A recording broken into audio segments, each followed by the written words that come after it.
그런데 우리 국민의힘에서는 이재명 대표를 전과 4번 후보라고 강력하게 공격해왔죠. 오늘 대법원에서 유죄 확정이 김은수 후보 하나 되시지 않았습니까? 이렇게 되면 저는 김은수 후보님 존경하지만 우리가 이재명 대표를 전과 4번 후보다라고 만약에 김문수 후보가 대통령 후보가 되신다면 공격할 수 없게 되는 것이 아닌지 저는 그걸 오히려 되묻고 싶어요. 총 지금 보면 어떻게 보면 전과의 숫자로 말씀드리면 오히려 지금 이재명 대표의 확정된 전과 숫자보다 오히려 김 후보님의 숫자가 더 많지 않습니까? 저는 그러나 제가 간 것은 직선제 개헌 쟁취를 하다가 또 갔고 제가 그렇게 선거 과정에 일어섰던 이런 몇 가지지 이재명 후보 이런 개발 비리나 이런 검사 사칭 뭐 아니죠. 두 건은 전광훈 씨랑 직접 관련이 있는 사안 아닙니까? 오늘 확정된 코로나 것도요. 방역 수칙 부분에 관련된 건데요. 그 법치를 말씀하셨기 때문에 과연 대통령이라는 그러니까. 법치의 상징이 과연 그런 기본적인 수칙을 지키지 않은 사람이 할 수 있는지를 여쭤보는 거예요. 법치를 그런 걸 법치를 한다면 교통 위반한 것도 전부 그러면 뭐 공식 선거에 나오면 안 된다는 말인지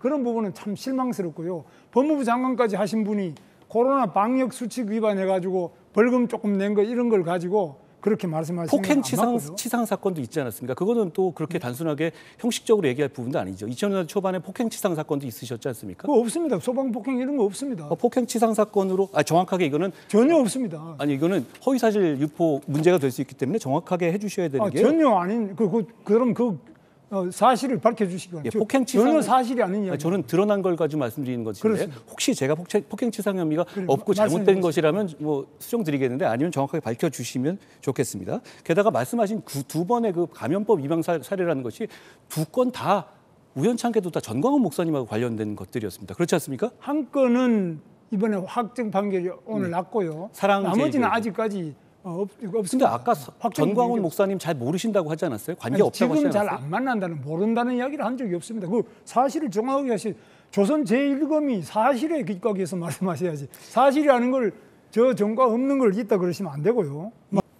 두 번째는 너무 기신데. 한동훈 후보께서 지금 검사를 잘 하시고 대학 졸업하시면서 바로 검사가 되셔가지고 정말 대한민국 최고의 검사로서 또 법무부 장관으로서 당대표로서 너무너무 승승장구하는 아주 엘리트 중에 엘리트예요. 정리를 좀 해주실까요? 저는 밑바닥에 뭐 공장에 아주 뭐 미싱 보조부터 시작해서 뭐 이런 공장 생활만 7년 하고 이 밑바닥에서 생활을 많이 해봤습니다. 그럼 정치라는 거는 밑바닥 사람들 사정도 좀 알아야 되는데 이 부분은 그럼 어떻게 해결하실지 한번 말씀해 주시죠. 첫째는 저는 이 말씀으로 말씀드릴게요. 저는 지금 솔직히 존경하는 김 후보님께 조금 실망스러운 부분인데요. 자꾸 개인적인 얘기를 하시거든요. 우리는 공적인 임무를 맡은 사람들이에요. 국민이 우리한테 시킨 것이지 대통령이 자기한테 있는 뭔가를 준 게 아닙니다. 우리는 국민을 위한 종이잖아요. 국민을 위한 도구고요. 그런데 대통령과의 관계가 어쩌니까 사람이 아니다? 글쎄요, 이건 실망스럽고 많은 국민들이 볼 때 우리 당을 어떻게 보실지 모르겠어요. 저는 제가 대통령이 돼도 제가 어떤 사람을 임명하더라도 그런 식으로 기대하지 않을 거예요. 국민에게 충성해야 됩니다. 국민만 바라봐야 합니다. 제가 후배지만 이건 제가 강하게 말씀드립니다. 계엄은 아버지가 와도 막아야 되는 거예요. 그 부분에 대해서 왜 너는 그랬냐? 그게 인간이 아니다? 그거 민주주의자 맞습니까? 제 답이 그거고요. 둘째로 저는 후보님께서 오랫동안 좌파 운동을 하셨었잖아요. 네. 국보법으로 구속되기도 하셨었죠. 네. 잘못됐다는 게 아닙니다. 7년 정도 하셨는데 그 이후에 수십 년 동안은 기득권 아니셨습니까? 네. 그 이후 수십 년 동안 그러니까 그 이후에 정치권에 들어오신 다음부터는 정말로 승승장구하신 분은 후보님이십니다. 네. 그렇죠? 그러면 후보님께서는 정말로 이 서민들과 우리 일하는 생활인들의 마음을 이해하십니까? 그렇다면 저는 제가 인신공격하라는 취지가 전혀 아닙니다. 저는 다른 부분을 다 존경합니다만 산불 시즌에 산불 헬기를 43번을 쓰신 거 저는 그거는 조금 공적 마인드에서 잘못이 있으셨다고 생각해요. 그러고 보면 왜냐하면 그렇게 했었을 때 그러면 그 밑바닥이라기보다 생활인들의 마음을 이해하시는 것이냐. 산불 때 대기했었어야 되는 거잖아요. 또 하나는 한 1분 이상 썼기 때문에 제가 이제 계속 5분 그리고 이 소방청에 대해서 전화하신 거 좀 희화화된 부분이 있잖아요. 네. 전 그거는 조금 이해할 수도 있습니다만 역시 그것도 국민들이 보시기에는 아니 과연 저분이 네. 일하는 젊은 사람들의 마음을 이해하고 계신 건가라고 의심하실 수 있을까요? 그렇습니다. 말씀할 기회를 드리려고 제가 말씀드렸습니다. 예, 그래서 지금 저는 이제 뭐 30년 동안 이 정치권에 들어와서 상당한 정도로 성공한 사람 중에 한 사람이겠죠.